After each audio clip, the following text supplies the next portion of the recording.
Let's be quick. Hi, everyone. Welcome. Like, this is our first take. Welcome to It's Not Over. The light's on me. Let's keep it that way. A show where I bring amazing women on and men one day. And we talk about things people have been through and how they come out ahead on the other side. And 50 is awesome. And the struggle, we were just talking about it. The obstacles the way. Yeah. I could certainly say that for both of us. Obstacles away. So today I have my friend Sandi on. Oh, Sandi, baby. She is in town, and I have been wanting to. You were one of the first people I called. Oh, remember? thank you. Yes. To have on the show because you're beautiful and funny, Thank and you you. have a story. Amazing story. Yeah, you do. I have You a have a story. few. So let's start out with Sandi. Let's tell me a little bit about yourself. Okay. Mhm. Well, first of all, thank you for having me. I am honored, and I like to tell my story in hopes that it can help somebody else. It will. That's my purpose in life. This, so go ahead. It's your show. Okay. Well, I have a lot to share. So I guess we can start off with what happened before, what it's like, and what I hope other people can hear. So I grew up in a beautiful home, lovely family. I didn't know it until I was older that I had a lot of insecurities and low self-worth. And I guess the message is self-worth is everything. Yeah. Really, truly everything. Yeah. So as I grew up, from the outside, everything looked great. I had these great parents. I had a superstar brother.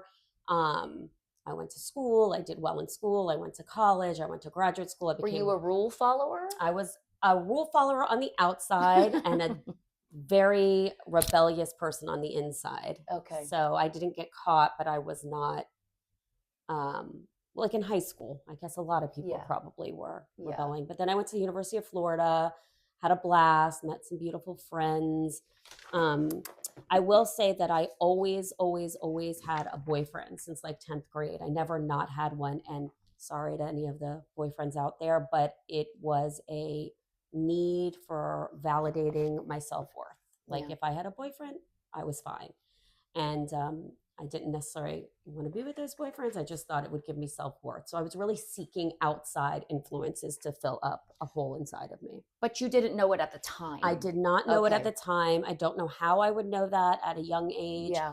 I think kids today have more venues via social media to get some more inside information of things like self-worth and emotional intelligence and things like that. Yes. But after college, I met my first husband in college and we got married. I was very young. I was 24 and the maturity of maybe a 12-year-old. That is young. Yeah. And he's the best guy. We are divorced now. We get along really, really well. And we actually adopted our children. We couldn't have children. We went through in vitro, and that was a really hard time. I bet. Especially having low self-worth, thinking that, well, everybody else is getting pregnant. Why can't I get pregnant? And we ended up doing in vitro. It didn't work. We ended up having the most beautiful adoptions and adopting these beautiful children that I'm so grateful for. But one of the things that I've learned is all of these, like you said in the beginning, obstacles, what I would think is an obstacle or a really hard time, maybe traumatic. If I trusted some higher power, which I call God, if I would have known that everything was going to work out exactly how it's supposed to work out, yes, well, maybe I would have been okay, but I didn't have that. Today I have that. So when things come up that might be obstacles, I have this higher power that I can trust, saying, this isn't supposed to work out this way. We were just talking about this with your career and things like that. Yes. So I couldn't have children. God gave us the most beautiful, wonderful children in the world who have their own obstacles now. Yes. And we can guide them through that. Did they know they were adopted?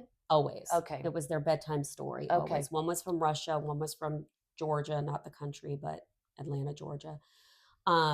They are now 27 and 22, and we keep in touch with one of my daughter's birth mothers, and They were beautiful adoptions, really, truly. Wow. But at the time, I'm not going to go back and say everything was rainbows and butterflies. I was heartbroken.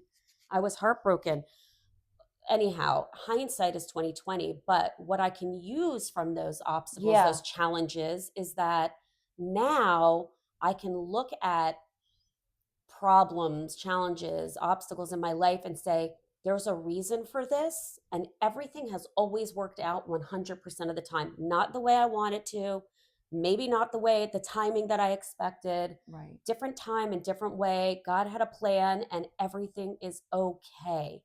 So when we say like, don't stress, the small stuff doesn't have to be, because it's not in my power. And that's what I've learned. You're right. Yeah, it is. And it's so many things. You're talking about the adoption and this. There's been probably so many things, Sandi, that have taught a lesson. Everything. So many lessons. I pray also. And it's noticing the signs and it's following the path. And we said it earlier, if it's meant for you, it will not pass. But we also have, I know you and I both, and women in general, they have this idea of, they go see a Disney movie and it's like, oh, it's slipper fits and the guy is amazing and he's looking for her all over and he's paying the bills and he's perfect and there's butterflies and birds flying around you. That's just not the way it is. And I think the disappointment comes from it just not being that way. It's your version. Right. All of our versions are different. And that to me is expectations are future resentments. If I have expectations of something and they don't work out that way, then I'm going to have resentments, which is a dangerous place to be, very dangerous for me to be in. So expectations, I really shouldn't have, or not shouldn't is such a bad word, right? I shouldn't. I try not to have expectations of people, places, things, ideas, parts of my life. To learn thing.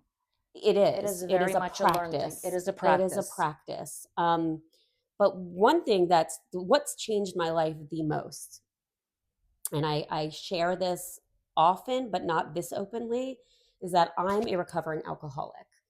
And when I was in my drinking, which alcoholism, which I didn't know before I walked into a 12-step meeting, I didn't know what an alcoholic was. I thought an alcoholic was you're living under a bridge, you have no teeth, you're drinking out of a bag with a bottle in it, and you're an alcoholic.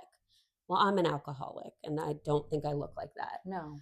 So what alcoholism is, and I'm sharing this in case it can help anybody out there, loved ones or whatever, is it's three things. We call it an allergy of the body, which doesn't mean I break out in anaphylactic shock. It means when I take some alcohol into my body, I cannot stop. Now, people who are not alcoholics would say, just stop. Well, if I could have done that, I would have done that. Were you chasing a feeling? Chasing a feeling, chasing a numbing, chasing an excitement, a dopamine high. Because you were a lot of fun. You're still a lot of fun. No, it was. But it was demoralizing. Yeah. And shameful. Yeah. And you had mentioned, we had talked about that on the paper about shame. Yeah. There was a lot of shame involved. So it's the allergy of the body. It's a mental obsession. So it's a disease of the brain. When I'm not drinking, all I can do is think about drinking. So much so that at my last night drinking, I did not want to drink.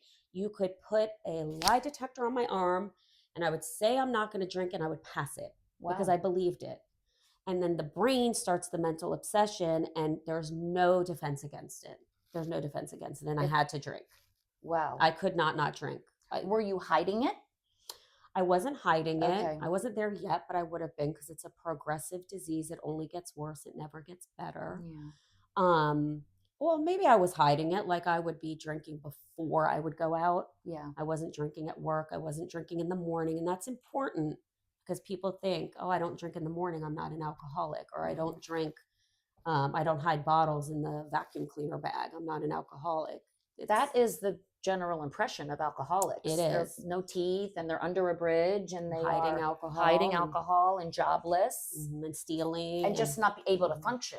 Right. And it sounds like there's a lot of people I was that teaching, and I was doing a good job, not as good as I am now because I might have been hungover, or I would be teaching and saying, I can't wait to drink. I can't wait to go home. Wow. And Every day? No, but it was starting to get more and more and more. Okay. So God gave me the gift before we call it the yets. Like, I hadn't gotten a DUI yet. I hadn't gotten a divorce yet. Wow. I hadn't lost my family yet, but it's progressive. You were on the road. I was on the road. So I didn't get divorced because of abuse or alcohol or drugs or cheating or anything like that. And I can tell you that story. But the alcohol story, the third part of it, so there's the physical allergy. Okay. Right? I can't stop when I start. There's the mental obsession. I can't stop thinking about it. I'm going to do it even though I really don't want to. And then there's the spiritual malady. There's something not whole inside of me that I'm trying to fill. And I didn't, when I said I always needed a boyfriend, that was trying to fill that hole. Yep. Alcohol, trying to fill that hole. Attention, putting on a mask, not being myself. It was an exhausting way to live. Yeah, I bet. And so I ended up making a phone. I screamed out, and this is not something I ever do. God help me, something's wrong with me. When I was fighting, like, I'm not going to drink, I'm not going to drink. And I did anyway. And I ended up calling my friend Jennifer from college. I don't know, can I say last names? Yeah. Jen Campstock, shout out to you. And she said to me, no one ever said this to me, oh my God, I just went with a friend to an AA meeting and it's the best. You're going to love it. You have to go. Wow. I was like, what? It's good timing. And she gave me a phone number of her friend. Not timing. Right. It's God's timing. And I went 2 days later and I've never stopped. 10 and a half years later, clean and sober. But it's so much more than not drinking. I have learned through those 12 steps, through having a sponsor and working with other women, I've learned to find my self-worth. I've learned to enjoy life without filling it by outside things. That self-worth piece I'm working on hard today. You stop me if you need me to stop. No, I'm just watching you. I think you need a show. So I actually got divorced in recovery. I was sober. And when one gets truly sober and in recovery, we practice what's called rigorous honesty, which doesn't mean, oh, I found $100, I'm going to turn it in. I would do that for sure. Right. That's part of it. But rigorous honesty is being honest down to my core. Okay. And I didn't live that way. I was living dishonestly, even though it didn't look like it on the outside. Right. And when it came to me through this growth that I really had to get divorced, that the marriage wasn't working, I was able to go to my husband at the time, and it was so amicable. It was so. What did you say? It was hard. What did you say? Well, we had been going to a therapist, okay, and we had been talking through a lot of things, and there were some other things going on that I clearly don't want to share about, but not extracurricular affairs or anything like that. So, so it wasn't you came home one day and you said no, and he stuck by you while you were getting sober.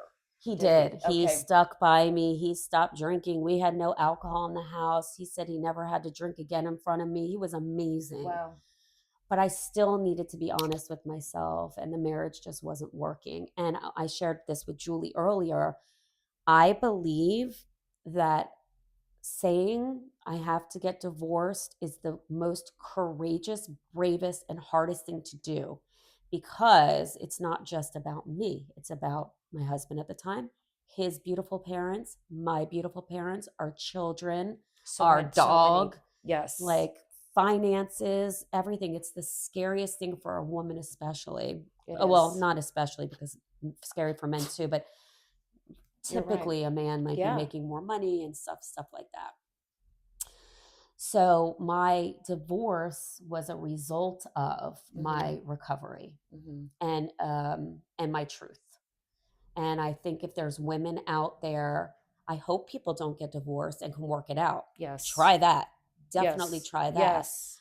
But if there is a reason that somebody needs to get divorced, that they dig very, very deep and spiritually and live their truth. And that comes from self-worth. To me. Yes. I can't speak for other people. That's pretty much across the board, Sandi. Yeah. Yes. And I was thinking, as you're talking, when you said I have to get divorced, and this is what I do all day.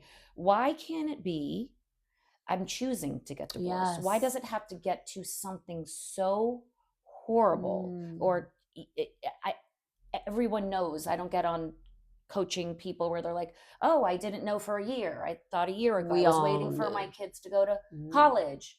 I wish we could change that. I wish we could change it and say sometimes things just don't work out. Of course, staying together is the goal. Right.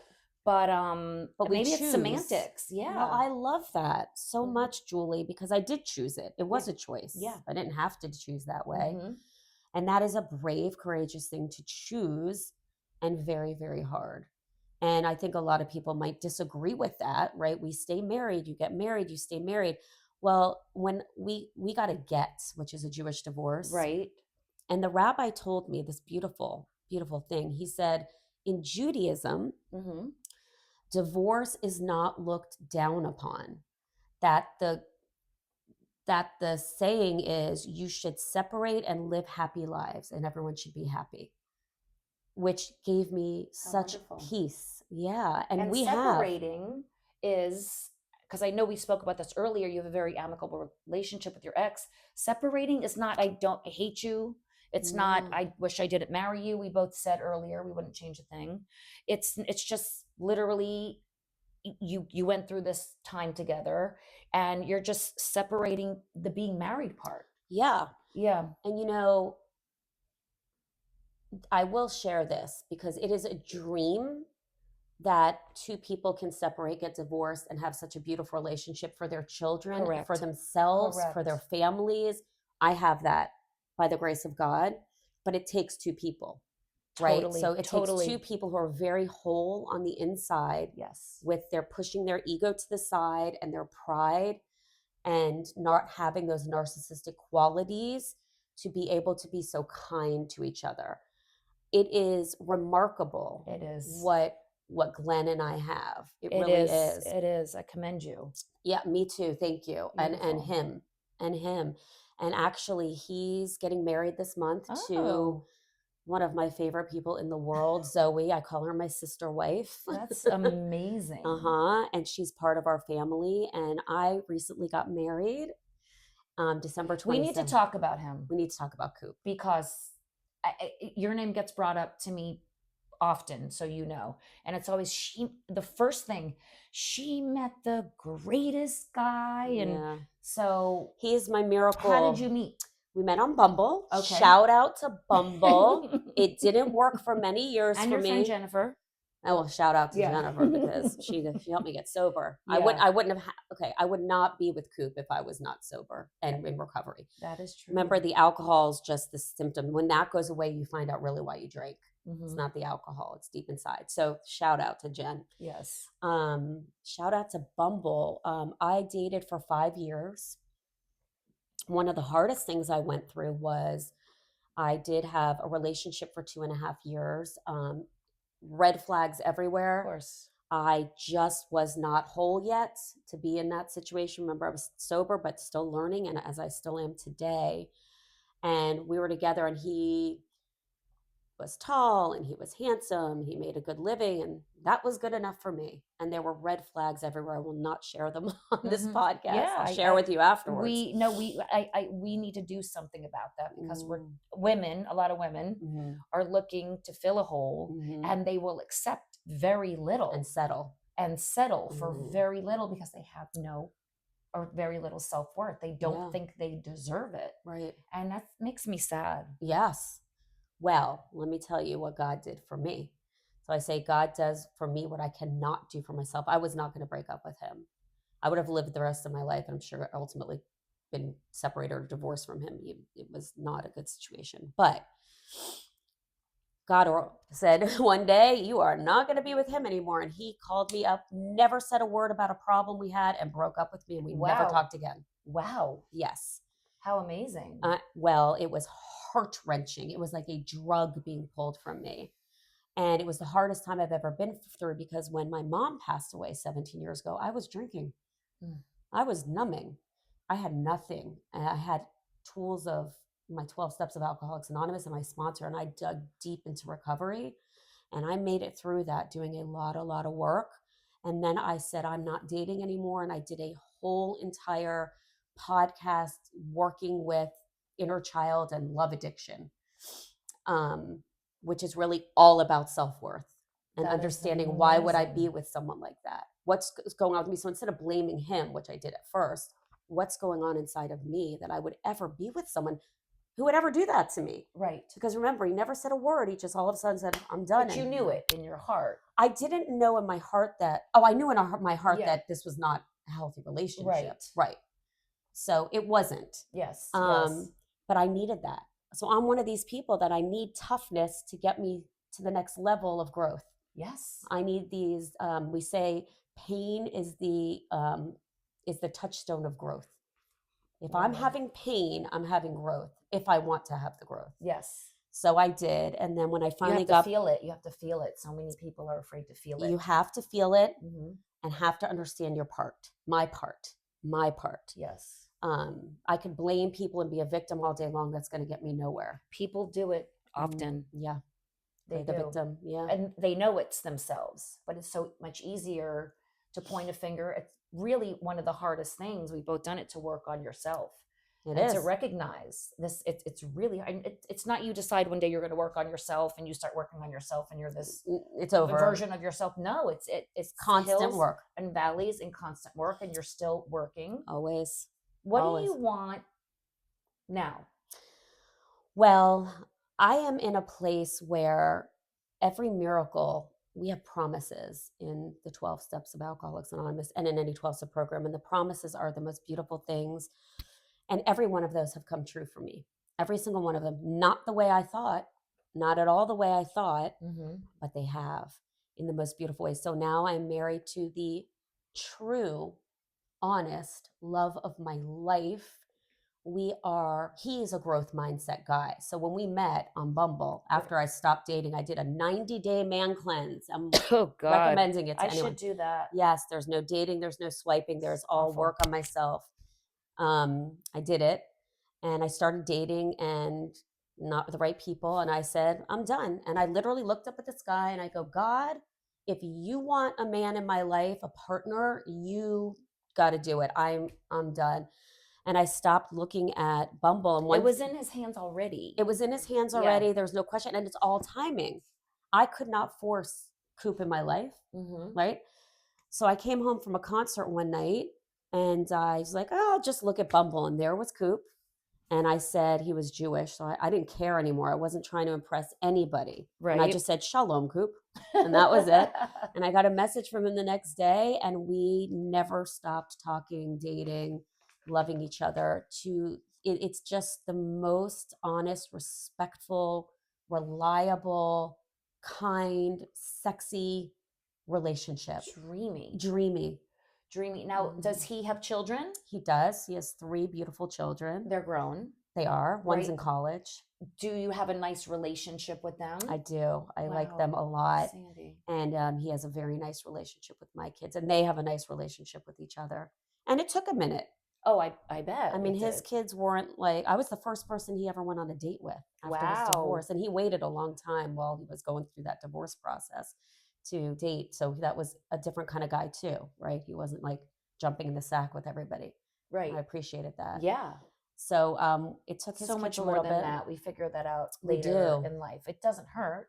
Right. But it's the whole person. It is the whole person. So I really do believe that, I guess this is the message. Yes. If someone out there is willing to work on themselves, and there are so many methods to do that today. There's life coaching, there's podcasts, there's therapy, there's 12-step programs, there's inner child work, which I've done, which is a miracle. It's in my life. To change those neural pathways and the soul, the most beautiful things can occur. And people are skeptical of this God thing or this higher power thing. And what I say is, you don't have to believe it, but if you want to change something and it's not working, why not give it a try? Give it a whirl. What's the worst that's Yell out to God and ask for something and see what happens. Weird things have happened in my life, miracles. My sponsor says I get to bear the fruits of my labor because this is hard work. But you know what? Drinking was hard work. Covering things up was hard work. Pick your heart. Pick your hard. Pick your hard. That's really beautiful. So you're in this amazing relationship. come to terms? Are you I sponsoring? sponsor many women. Okay. Hmm. Have you seen, as time goes on, that there is a specific thing that has drawn women, if it's different from before, to numb themselves? Could it sometimes be social media? Because the world is different It now, even than is what it was when I got in, Yes, right? yes. So wait, what are you I'm asking? asking if the triggers to Hmm. start to drink for someone, or to start to fill that hole, with the things that are just different in the world right now. Well, I think so. I think, I mean, alcoholism and drug addiction and gaming addiction and Yes. sex addiction and porn and gambling is just through the roof. I mean, we see all these things about fentanyl and overdosing Yes. and terrible, terrible things.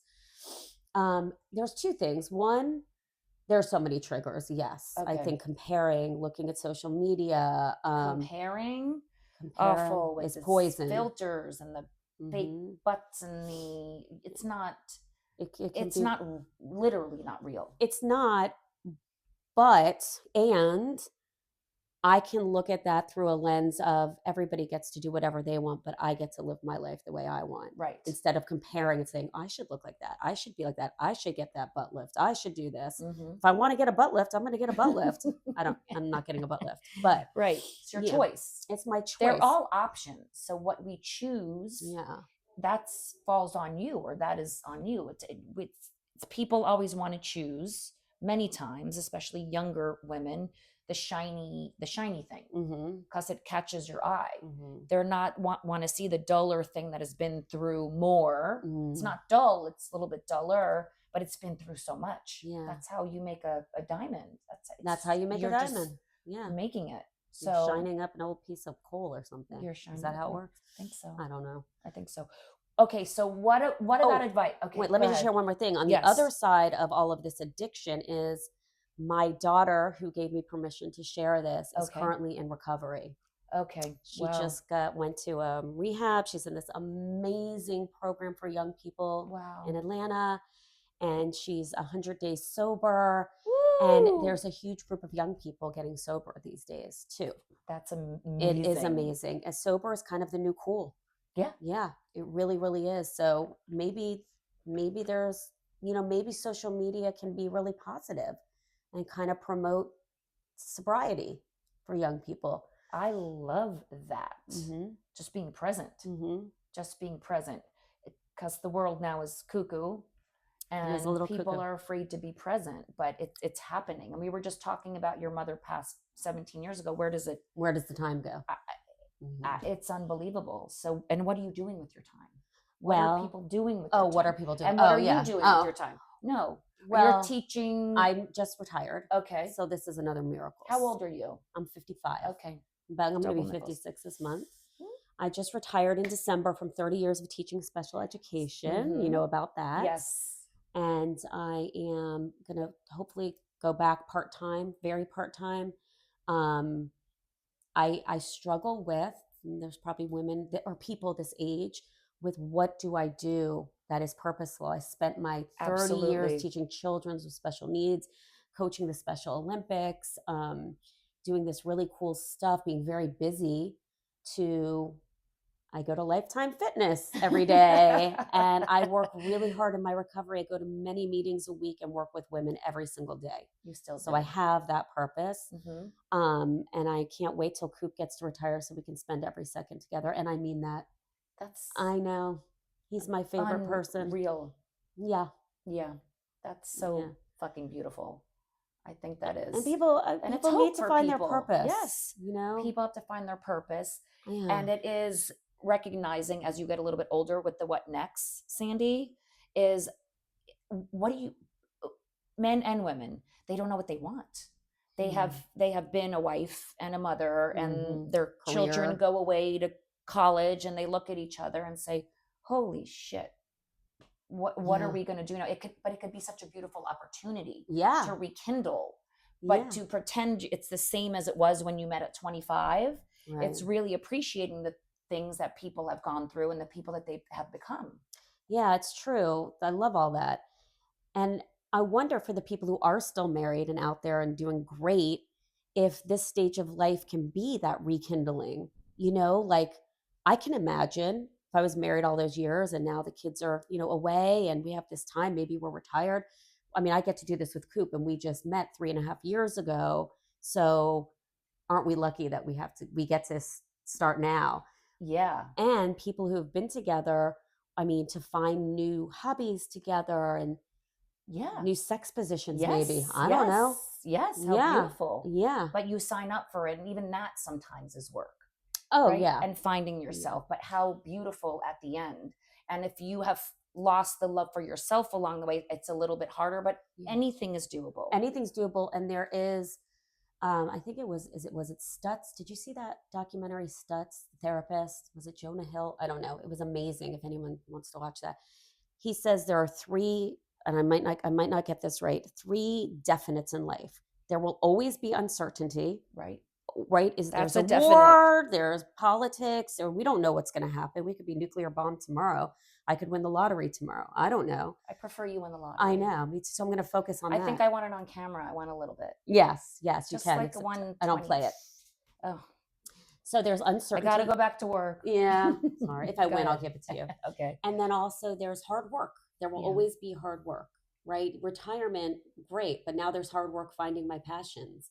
There's always going to be hard work. And if I can accept that, acceptance is the answer to everything. Yes. People, places, and things. Accept it. Accept people the way they are. Don't try to change them. Accept politics the way they are. You can try to change it if you want. It hasn't worked for me. Yes. Acceptance is the answer to everything. So there's going to be hard work. So like you said, if I'm in a new place, I can accept that I'm there. And then the miracles have come true for me. So many of them. What's next? Yeah. I don't know. And also accept that I don't have to be crazy busy all day long. Right. Yeah. How wonderful. Yeah. It's kind of a rite of passage. Yeah. That people don't like. It's so interesting. I think about it a lot of times as bookmarks, right? You become a teenager and women get their periods and we're like, oh my God, that's so amazing. Milestone. And then all of a sudden when you stop getting your period or you hit menopause, you're like, why isn't that celebrated? Yeah. I think we need more of that. Like go time. You have people are living longer. They are. And what a great opportunity just to try something new. Oh, for people. How boring. Yeah, why don't we celebrate that? Let's go. Menopause. I don't know. I'm still not in it. I don't know. How about that? I'm still dropping eggs. It's like the weirdest thing. I don't know why. And I went through in vitro, so it doesn't make sense. Maybe we could do like menopause trips and stuff. Like when people, like bridesmaids. Yes, like when you hit your 12th month. Yeah. You go on a menopause trip. Yeah. You still need a lot I'll of go fans with you. Right. Let's just go now. Let's celebrate that. All right. A menopause thank cruise. you. Menopause cruise. Oh, what an honor. Is there anything else you want to share? I would like to share this. If anyone hears this and has any questions or struggles or knows a loved one that is struggling with alcohol or addiction, get in touch with Julie and she'll give you my phone number. We're going to put it in the comments. Okay. If you're open to that. And divorce. And the hope that there is so much love possible in your life and who knows what else can come. That's first acknowledging it and then looking for help. Those are the two first things. The two first steps. You got it. Yeah. All right, guys. Thank you, Julie. Thank you, baby. Stella wants to say thank you for joining us. Thank you so much. My You're honor. Amazing. Now we get to spend the night together. I know. That sounded sexy. That did sound sexy. Thank you for joining us. If you know someone that would benefit from listening to this, please share it. I love you guys. And remember, it's not over. Till it's over. Over.